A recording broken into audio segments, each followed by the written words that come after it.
Hello, and welcome to the Book Buzz Show. I'm your host, Cheryl Brooks. And tonight, my guest is Ayana B. And her book is Curing the Head Sick Warrior. And my co-host for this evening is Katina. Hello. Here is the cover, so you can get an idea what the book looks like. And it's Curing the Head Sick Warrior by Ayana B. All right. And I have to tell you, for this to be your debut novel, you did a very good job. Thank you. I really appreciate that. Now I want you to tell the audience about your writing journey. What made you decide to write a book in the first place? Well, I've always been really great at writing, and really in love with reading books. And I just had that inspiration to write. I had a story in my mind, and I wanted to put it on a page. And what made you decide to do sci-fi? Well, that is a really good question, because when I tell people that I wrote a romance novel and then I add the science fiction part, that's when they kind of look at me strange and say, "Oh, really?" So I want to say that I started out by reading, the classics like Carl Weber, Beverly Jenkins, Brenda Jackson. And when I felt like I had consumed everything that I could read, I started to branch out for different authors, and I stumbled across a book called Fury by Loran Donor. And when I looked on Goodreads, it was under science fiction romance, and I was like, well, this is interesting. And I think this is a great book to start off with if you are not a fan of like alien romance or sci-fi romance, because in this particular book, it happens on Earth. There's no aliens involved, and you don't leave the planet. So What are the science fiction components? Well, the male character in this book was created in a lab, and he was spliced with like half human, half animal DNA.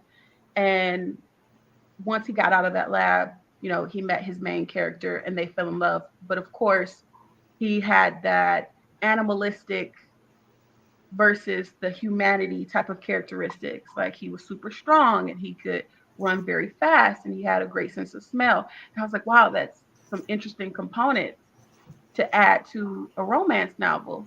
And it made it sci-fi. So it started there, and then I just kept digging for more after that. And I found that you can be very, very creative when it's science fiction. Mm-hmm. The world is limitless. Right. And I can imagine that would make it, well, I guess it can both make it easier and make it harder, because when the easier part is that you can just come up with any kind of idea because it's something that's off planet or whatever.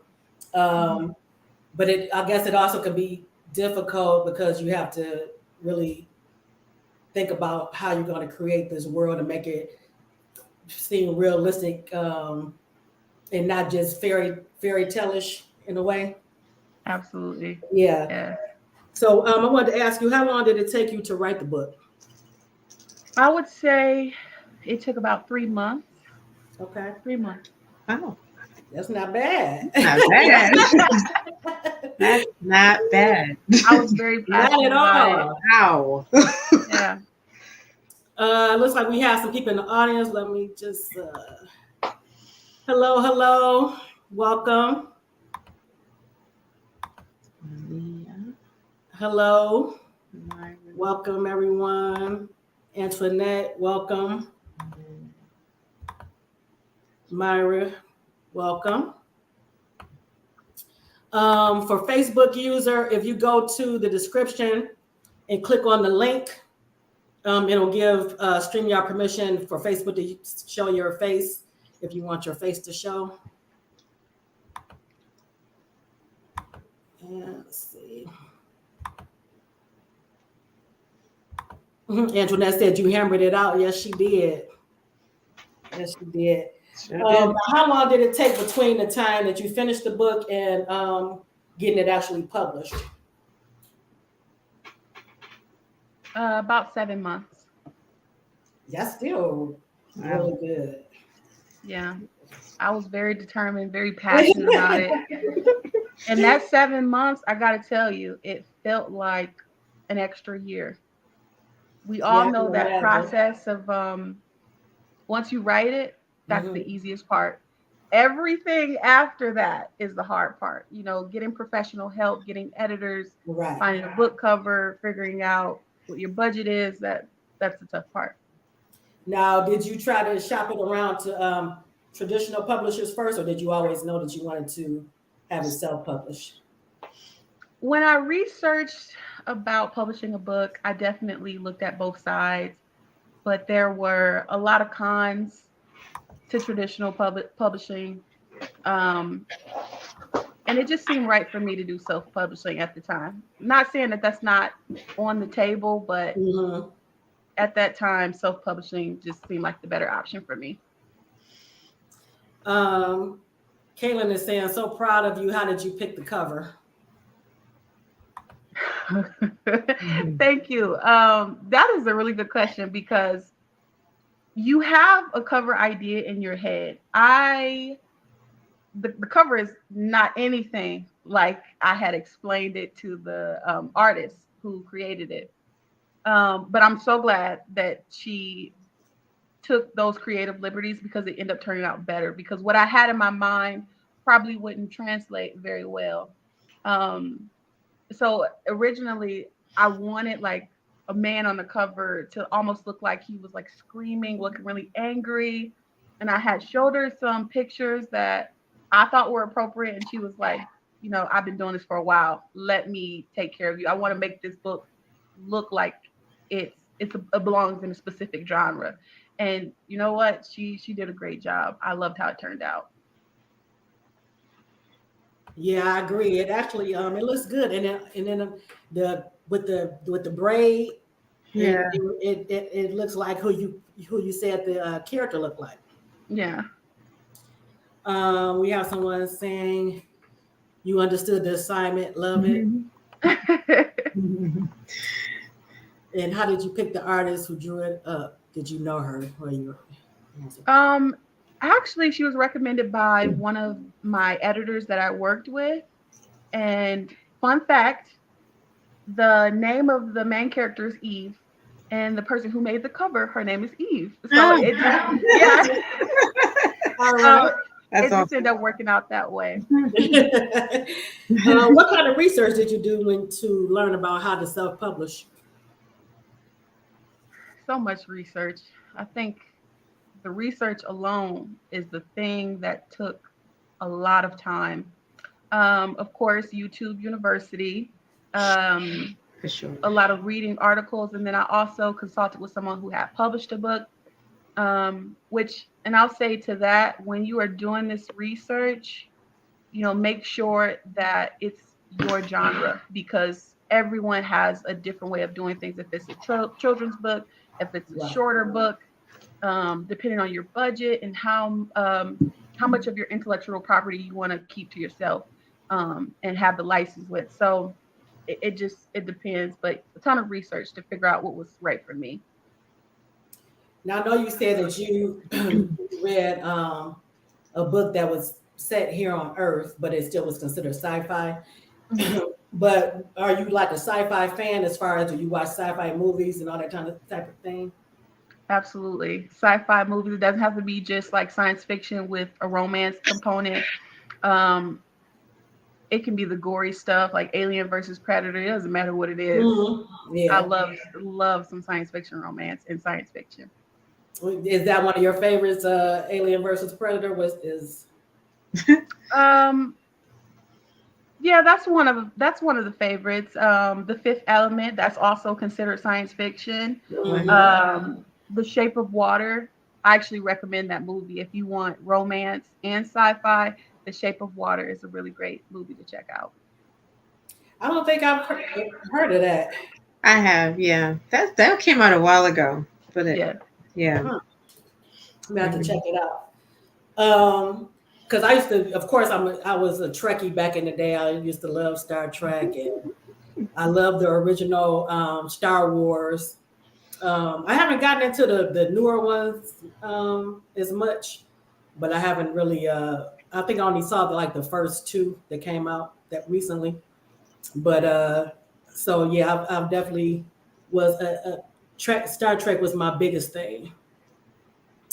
Someone is asking, was the book dedicated to anyone in particular? Um, Three people actually. My brother, my eldest brother, my mother, and my father.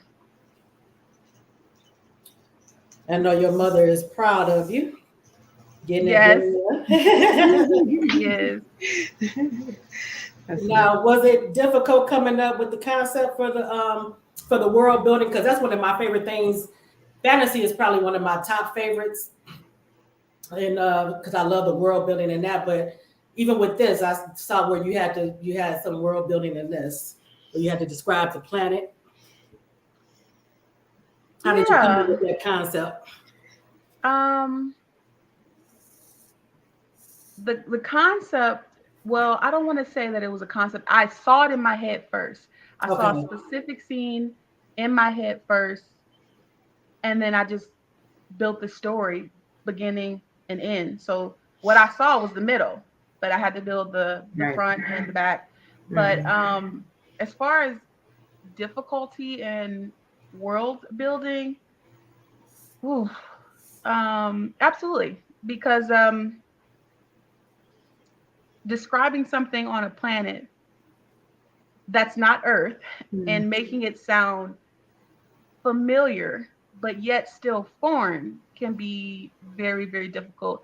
Like, for example, if we were to describe a couch on Earth, we know how to describe a couch. It might be leather, it might be made of some type of fabric or cloth. But imagine trying to describe a piece of furniture on a different planet. Mm-hmm. What is it made out of? Is it made out of wood? Um, do they even need do they Right. need that furniture? Do they Right. have a living room? So these are things that you have to think of when you start writing the book and giving visuals so people can understand what you're explaining, but still understand that it's foreign. Right. And you did a good job with that. I noticed that when you when you described something, you related it to what it would be on Earth to give us Mhm. be able to give us a Right. visual. Now, when you were doing the main character, did you already have an idea in your head of how you wanted the main character to look, especially with him being an alien? Yes. The ponytail, yeah, for sure. Being massive in size, like Mhm. I don't know his size that I had described it. Over 6 feet for sure. Yeah. Um, yeah, just huge. A golden like skin tone and a Mm-hmm. ponytail. That's what I saw. Yeah. You know what I was doing? Like I like that you didn't make him like too far out as far as the features, as far as alien features, because that's like I've read some sci-fi where there was so much, alien in the features and things. Like one was, I believe it was a lizard, and he actually had lizard features. So it was hard for me to. I was like, oh my goodness. Yeah, I've read books like that, and I'm like, right. And then you're getting a little bit into like bestiality too, so you kind of have to be careful. That part, yeah. Yeah. Especially when it came to the genitals. Right. That's always like, what's gonna happen? It's always a delicate balance, definitely. Right. I know what you mean. I've read quite a few. But yeah, you have to look over that part, put something else in your head. Right. And someone is asking, how did you feel after publishing the book? Your amazing book. I felt great. I felt accomplished. Mm-hmm. I was really happy that my family supported me. It's a feeling of achievement for sure. It's a piece of work, but it's just in a book form. Right. So when people enjoy it and they actually enjoy the fruits of your labor, it's an amazing feeling. Also, I was sick of hearing about my book. I was sick of hearing about it because, listen, when you go through the process of writing it, you have to self-edit it. Then you have to send it to another editor. Then they bring it back and you look at it and you approve or reject it. Then you send it to another editor and you do the same thing over and over and over again. At the end of it, you're like, I don't want to hear anything else about this book, about this story. It's kind of like when a musical artist makes a song and then they're like, I don't want to hear my song anymore. I've had to sing it. I've had to play it. I've heard it on the radio. Burn it off.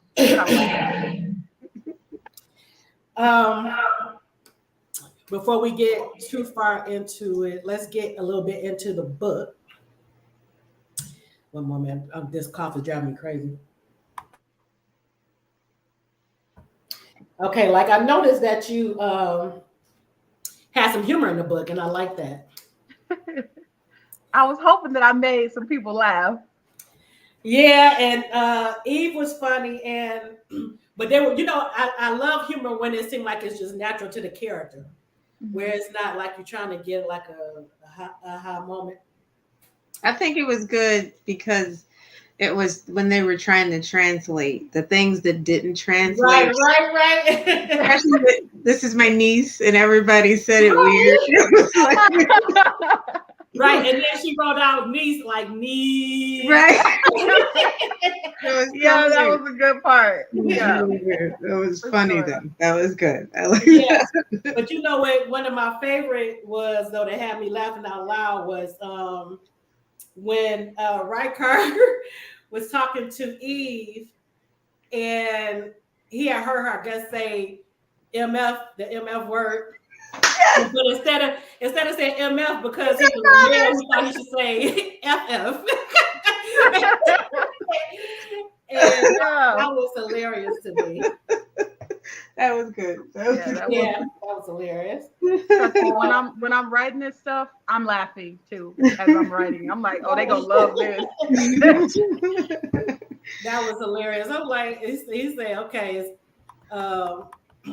and then what I like too is that I thought was cute. When you call eyebrows, what do you call them? Hair strips. Hair strips.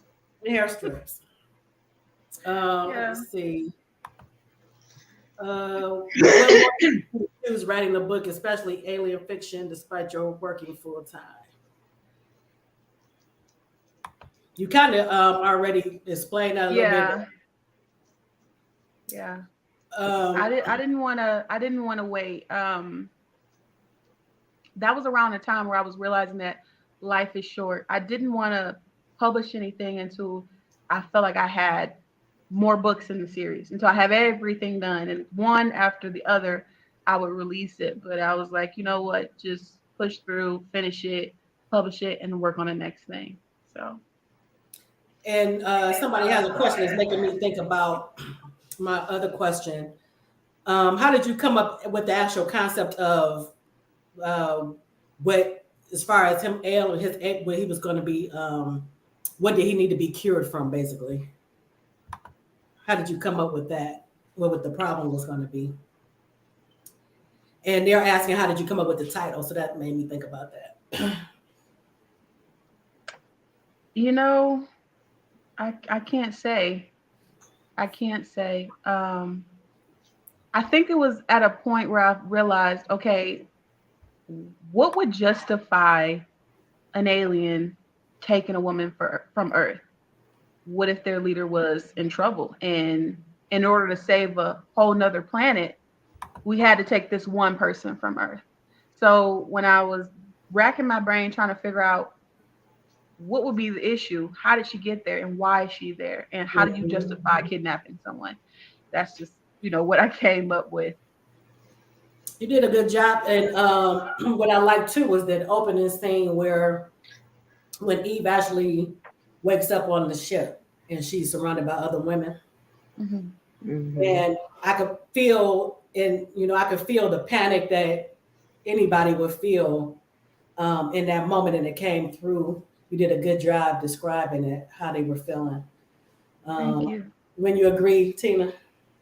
Yeah, I also liked the part where they all realized that it wasn't a good tactic, and it was like, maybe we should rethink this. It was kind of, I would snatch him away, and then they're like, now that you got her, does she want to stay? It's kind of, and then it was like, oh right, does she? So I like that kind of processing that happened with that. That was really good too. And another thing, because I watch a lot of horror too, and I read it too. Oh, So so when you were describing the creatures in the cell, yes. I was nervous. I could actually picture them in my mind. I'm like, okay, she's doing a good job with this because I read a lot of horror and stuff. So, and it definitely, I scared myself when I was writing. I gotta tell you. That was pretty good. That was. You're writing in a dark corner and everything is dark. There's no lights on. The only light is coming from maybe your computer or your phone, wherever you're writing on. Right. And you get to thinking like, well, hold on, maybe I don't want to conjure up nothing while I'm writing it. Yeah, you did a good job. Now, do you watch horror or read horror as well? When I was younger, Goosebumps, that was as close as it got. But I do really want to branch out into other genres. It's not off the table. I think I would be really good at it. Yeah, I can see. I think you would do well with that, just based on that. Yeah, definitely. Now, one thing I liked about was when Eve found out she was able to do certain things. Her and Riker, once they bonded, that was unique to them. I like that idea that even great. That what they could do was something that hadn't been done before by other bonded couples. Yeah. They had a very strong bond. Mm-hmm. Were there any moments in the book, heartfelt moments for you when you were writing that touched you when you were writing it? Oh, so many. But the first one that comes to mind, well, I can't say it without giving away spoilers. Oh. You can give a minor one, it's just nothing major. That was oh gosh, what's a minor one?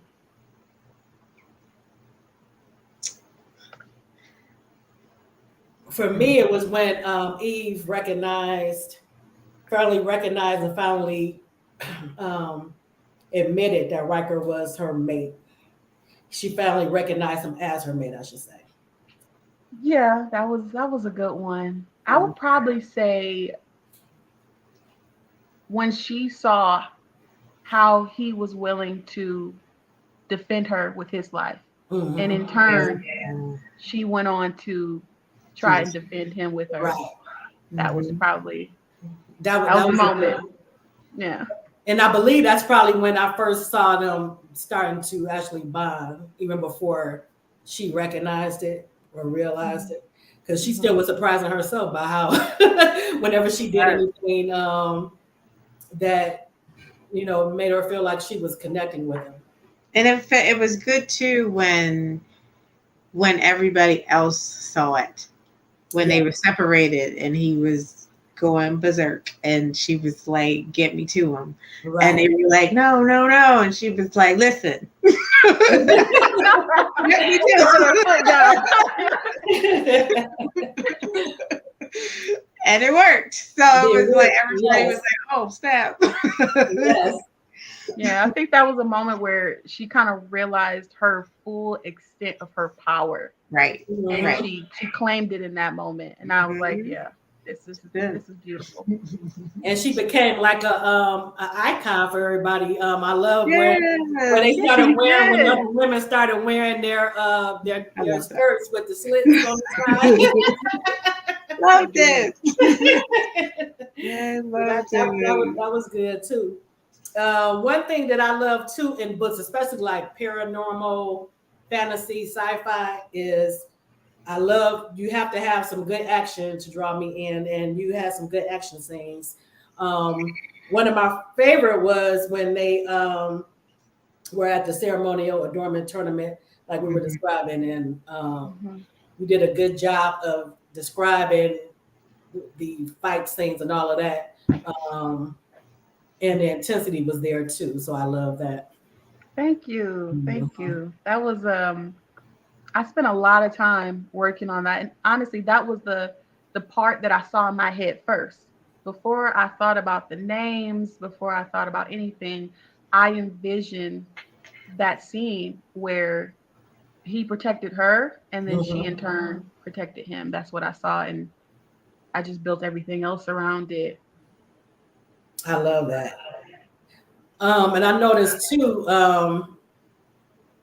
somebody is saying it was definitely a page turner. Yes, it was. Yes. And like I said, I was surprised. I'm like, you did a very good job for this being the first book. Thank you. Good job. Thank you. Now, the way you ended the book, it left the door open mainly for future books. Yes, did. I did on purpose. Yes. So, are you planning on the sequel? Yes, it should be here before the spring. Okay. All right. Nice. Yep, well, you'll definitely have to come back when it comes out. Sure. What characters do you think that will be in the second book? I was thinking, what's it? I don't know if I'm saying this wrong. Gallium. Yeah, I like him. Yeah, I was intrigued by him. Gallium too. and one of the girls. I'm gonna just say that. Right. That's what I was thinking too. I was thinking. Yep. Spoiler: it's Gallium. We'll see. Yeah, I can't wait. So, like I said, we're at our time, unfortunately, but you are definitely going to have to come back when you come out. So let me know when you come out with the next book. Absolutely. Thank you for having me. Great. This was so much fun. And I have me blushing over here. Yeah, again, you did an awesome job. So congratulations. Thank you. Thank you. All right. And have a good evening. I'm going to bring on my next guest. All right. Let's see if she's here yet.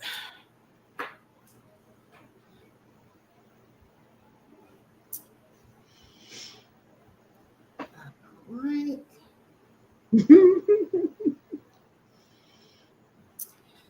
All right, and we're going to be bring on our next guest for this evening. We have Natasha D. Frazier, and her book is The Wrong Seat.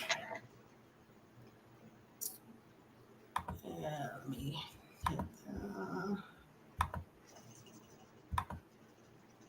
all right. Welcome, Natasha. Hello. Thank you for having me. How are you this evening? I'm doing pretty good. What about you? Pretty good. I'm dealing with a cough, unfortunately, but we're getting through it. Good. Yeah. Yes. I really enjoyed the book, and I actually read the first book too, The Reunion. I enjoyed that as well. Oh, which one did you like more? Um, Actually, I think I like both. I think, but I think I was partial to the reunion just because of the setting. Really? Yeah, yeah. Huh. I like the idea of everybody coming together for a reunion and then all kinds of stuff just happens.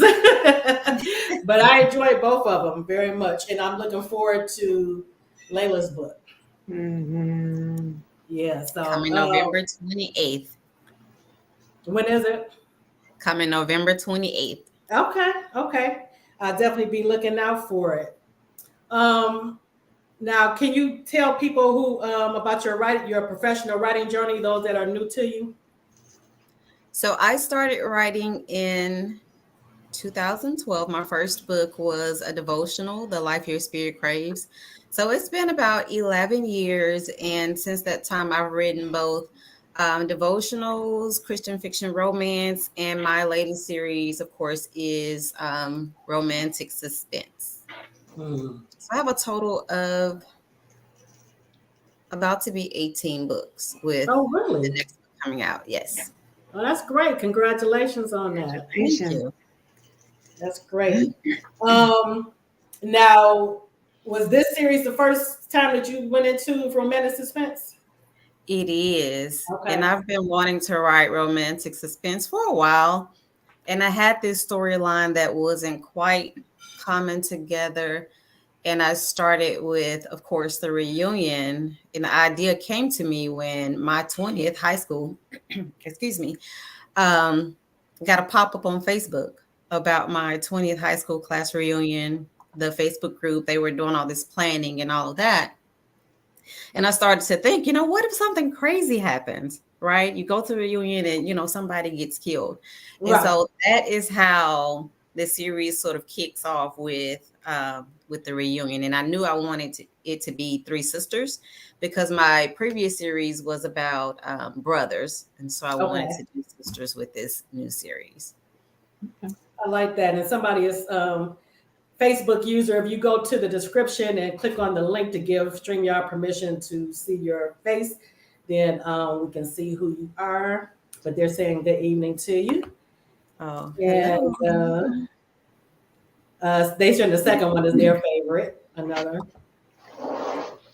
And that's probably when you were asking me about which one did I like the best. And then Myra saying hello.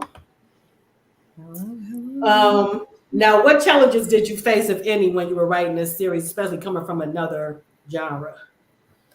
Just learning to balance the romance with the suspense because I love romance. That is just the core of who I am. I've been reading romance since I was about 15, 16 years old. And Mm-hmm. so trying to balance the two within the story to keep the plot even between the characters falling in love and keeping the suspense going. So for me, that was the primary challenge with writing all the books in this series Mm-hmm. because I tend to be heavy on the romance because that's what I love to write. So. Right. Mm-hmm. And that is a delicate balance because even as a reader, when I'm reading um, romantic suspense or historical romance or anything like that, it is a balance because sometimes one overshadows the other. So you did a good job of balancing it, I think, Thank you. in both books. We did.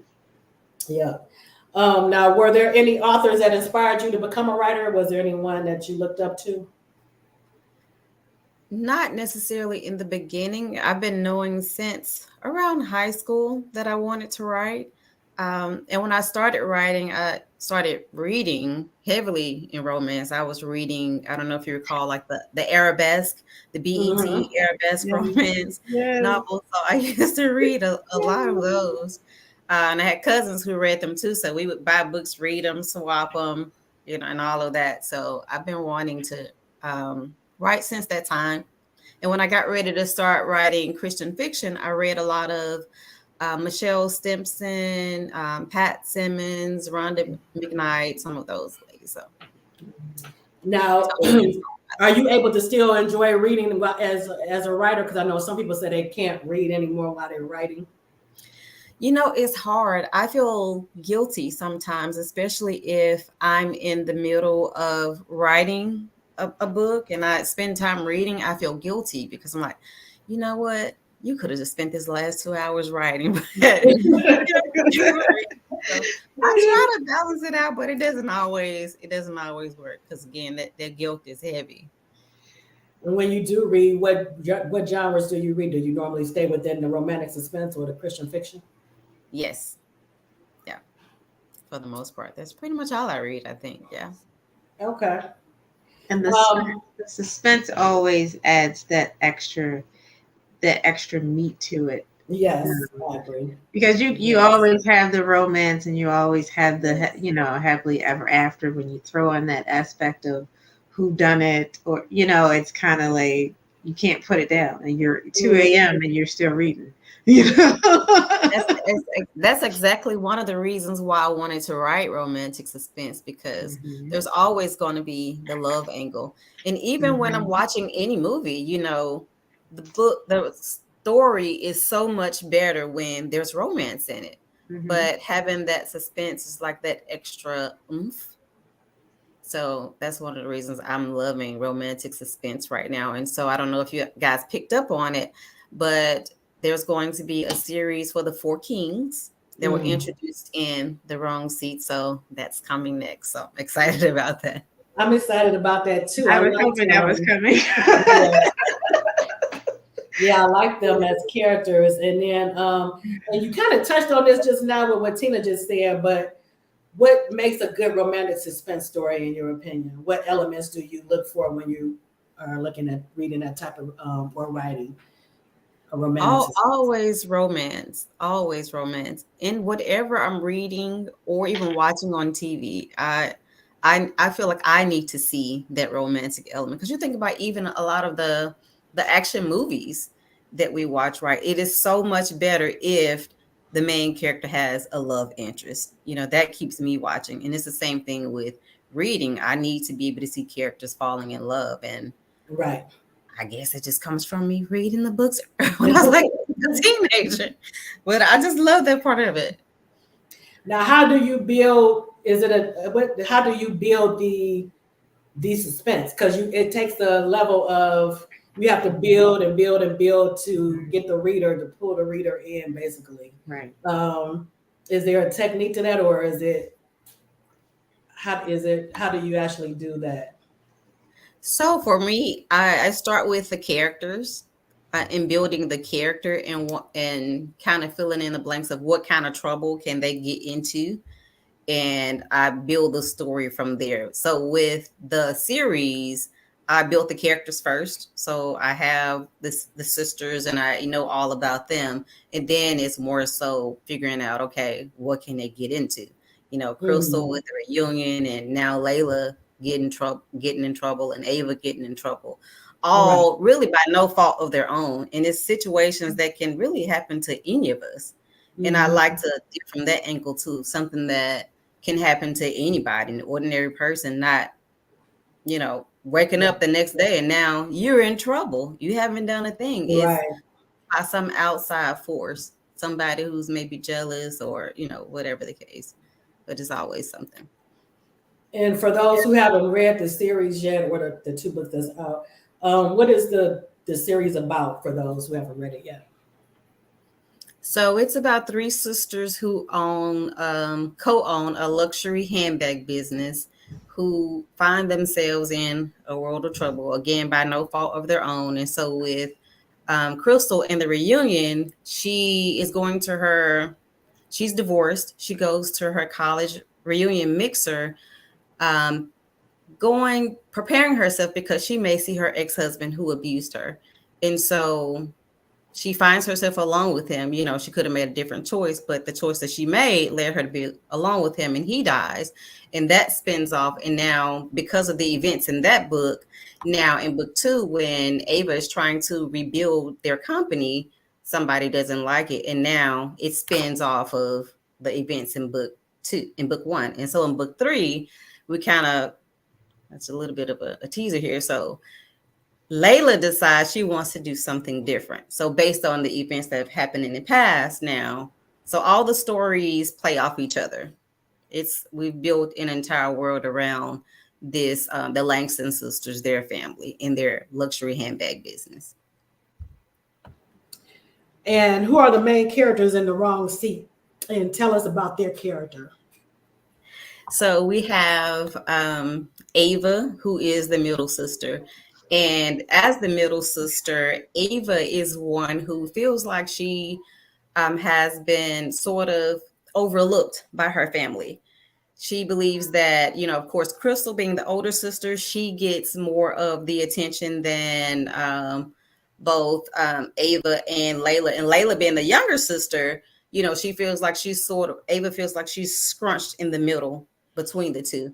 And so with their company going under, based on the events that happened in book 1, she feels like if she can go and bring their company back into the black, then this is her opportunity to be the family's savior, so to speak, and get the recognition that she feels like she deserves. And the character opposite her love interest is Zach Kingsland. He is one of the brothers who owns the Four Kings, which is a private security firm. And Zach is a widower who has basically shut himself off from the world, his work. He's been behind the desk for the last 5 years, and he takes on this assignment with to bodyguard Ava. And now he is having to come from behind the desk and deal with the feelings that he's buried about his ex-wife, feeling like he is the one to blame for her death. And so with his interaction with Ava, he's having to deal with his feelings and his issues surrounding his guilt and over his ex-wife's death. So was there inspiration for the characters? Like, is there like some real life people walking around that are pieces of Layla and pieces of, No, not real life people, but I did use actors. Okay. That I would like to play the characters that had, if it were ever a movie. So I used Common. He is the inspiration for that. Oh, I see that. Well, and I found a picture of him in the leather jacket that we talk about in the book. So I love him in the whole leather jacket thing, and that's where we I did too. And I used Megan Good as inspiration for Ava. Okay. All right. I see that. Now, do you have any writing quirks? Any quirks when you're writing, like things that you have to have before or while you're writing? It used to be, I'd like to have like a little piece of chocolate. I like those Dove chocolate promises. Okay. Or when it's cold, I like to have tea or coffee.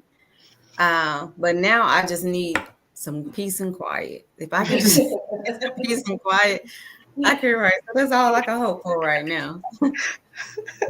So you like writing? You don't like having music around and all of that when you're writing? Oh, I can't because I love music, so I'll get distracted by it. Oh, okay. And so now I'm singing and I can't think. No, I need it to be completely quiet. Mm-hmm. So what does a normal day look like for you when you're in writing mode? Okay, so I still work full time. I'm an accountant. So typically, I get up, work out. I will start work, and usually during my lunch break, I'll spend a little time writing. If I have other breaks throughout the day, I'll write. On Mondays and Thursdays, I take my son to martial arts, so that's writing time. It's like 55 minutes of writing time. I take my daughter to gymnastics on Tuesday, so that's writing time. Really, anytime where I can like sit down and get it in, that's what I do. You kind of have to like grab for time and take it. So is there a particular time though, even though you get it in whenever you can or have a free moment, is there a time of day that you're more creative or productive, morning or night? I would say typically at night when everyone is asleep or, off doing their own thing, they're not thinking about me. So usually at night, but then sometimes I feel guilty because like, you really need to go to bed. But, sometimes I just have to do what I have to do what I have to do. so I'll just stay up a couple of hours and write. But typically, it's like the wee hours of the night when I've done everything I needed to do for that day. If I can sit down and write for a couple of hours, then that's what I do. And I love that you had the industry that the family business is in with the fashion handbags. How did you come up with that? I love handbags. I believe my mom sort of groomed me for it, when I was young, because she's like, "Oh, you're responsible, so I'm going to get you a Dunionberg purse." I was 11. She got me a little crossbody purse, and ever since then, I've just kind of been into handbags. So I love that because I thought that was a unique industry to have them in. I love that. And is there one Langston sister that you related to the most? That I related to? Maybe Crystal, because I'm the oldest of 3 sisters. Okay. So I think when it came to her line of thought with her, like wanting to keep her sisters out of it, wanting to, thinking that she can handle it on her own, I think in a sense that probably would have been me because I'm the oldest. And so it's a lot of times as the oldest one, you kind of shoulder, that burden to be the one to take care of everything. And so everybody else won't have to worry. So if I had to pick one, it would probably be her. Okay. Yeah, I can see that. And I loved Ava and Zach. I kind of wanted to shake both of them at times, though, like when you all get out of each other and get out of your own way. Oh man! And although I could see why he was hesitant because he still carried a lot of guilt. Mm-hmm. Mm-hmm. But I love when Ava and her mother had to talk with her in the kitchen about basically like life is short, and what are you afraid of? Why are you dragging your feet on this? I love that. Was there a touching or a heartfelt moment for you in writing any particular scene?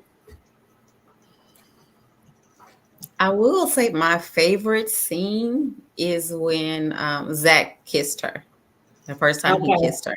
Yeah. When she had questions about whether or not they were, feeling the same thing. And before she can even finish what she was saying, he just grabs her and kisses her. Right. I just love the scene. That is my absolute favorite scene. So that will probably be it. Because I could see where she was getting frustrated because it was kind of like he was hot and cold. Yeah. Yes. Yeah. He was showing all the signs, but then he wasn't, It's like, hey, I'm just doing my job. Like, dude, what is it? What's right. What was a touching moment for you, Tina, in the book? I don't want to say it was touching. I got 2. So there are 2 moments that are, I guess, profound for me. One was when I figured out who it was because I was excited. And it all clicked and I was like, oh my God, it's her. And then the second part was the conversation with the family after she found out. Yeah. And addressing her father, because that had to be hard. Right. Not knowing what the answer was, but to know that they handled it and they, they took care of business and all that. But those are 2 the ones I can think of right now that I read. And that actually is one of my favorites I have written down here when Ava found out that basically that her father wasn't perfect, right. Even though it wasn't as bad as she was imagining, he still, it still showed that he was human, basically. Yeah. I was nervous because I thought it did, and I was like, "Oh no!" My heart was beating fast, and I was like, "Oh no, what's gonna happen?" Yes, I was so stressed out, but I was like, "Okay, cool, this works."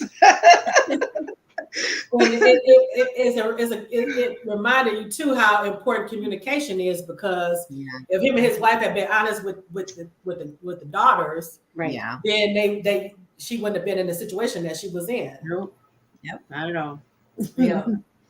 So one thing that too I liked is the bond between the sisters. I always love, and not just the sister, but the family as a whole. I love strong family bonds and sisterly bonds, and and that came through in this series as well. Um, and is that something that you intentionally did? I know you said you also did a series with three brothers, I believe you said, the McCall. Mm-hmm. Yeah. Yes. Is that something you intentionally like to put in your books? Yes. Because we see so many times, we always see broken families. And Yes. so, I don't want to portray broken families. I want to show the world what it's like to have, semi-functional families Right, who right, love right. each other, right?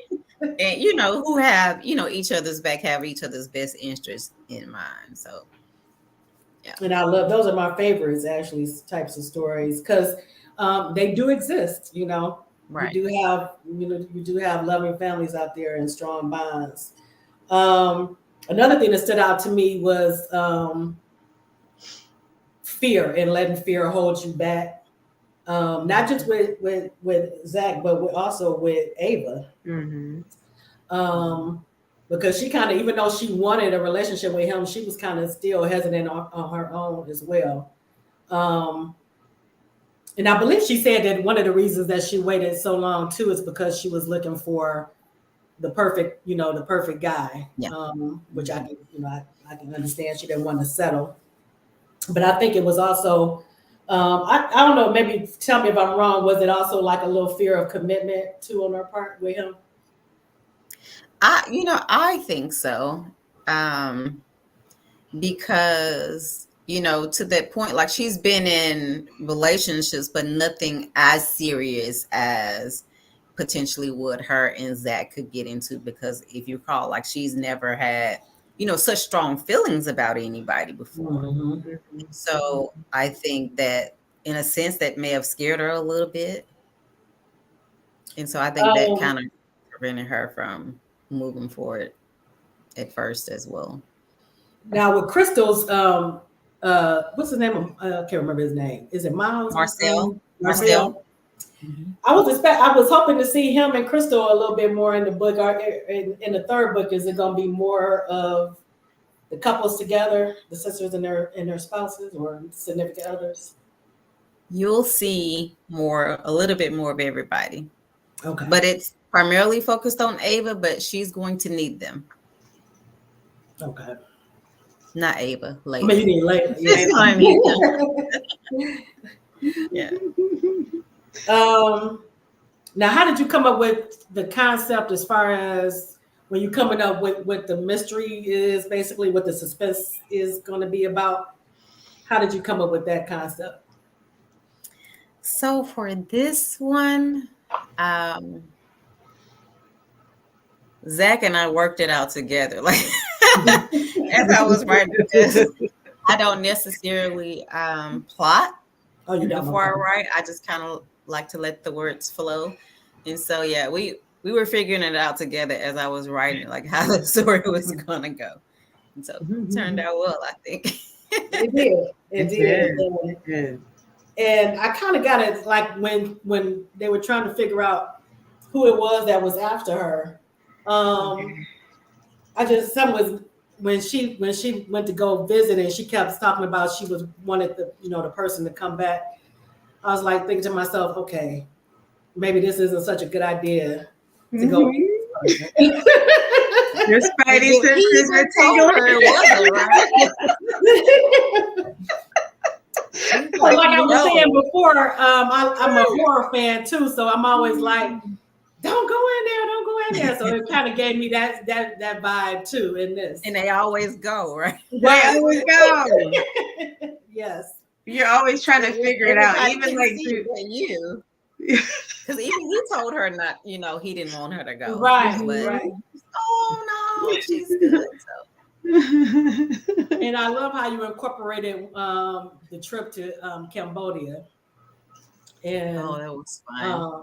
Yeah, I like that. I like that aspect of it too, and what they were dealing with as far as the company and trying to navigate how to how to come out of that and make sure the business is still stable.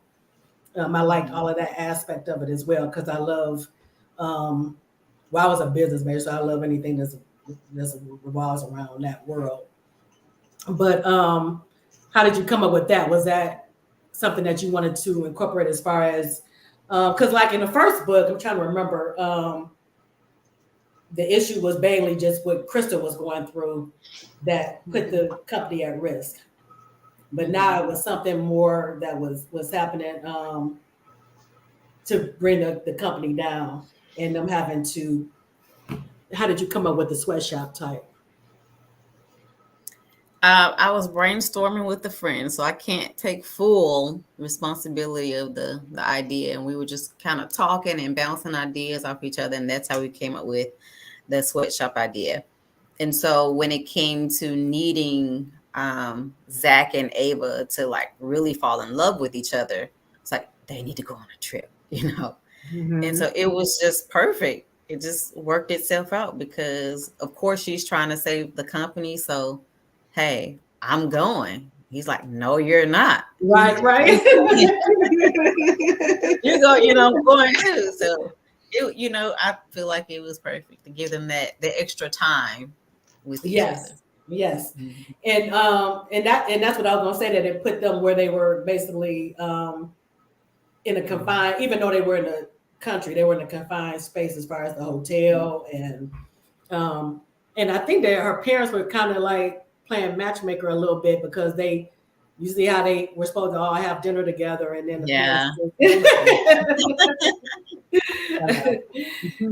Angela, I agree. The trip was perfect. Yes.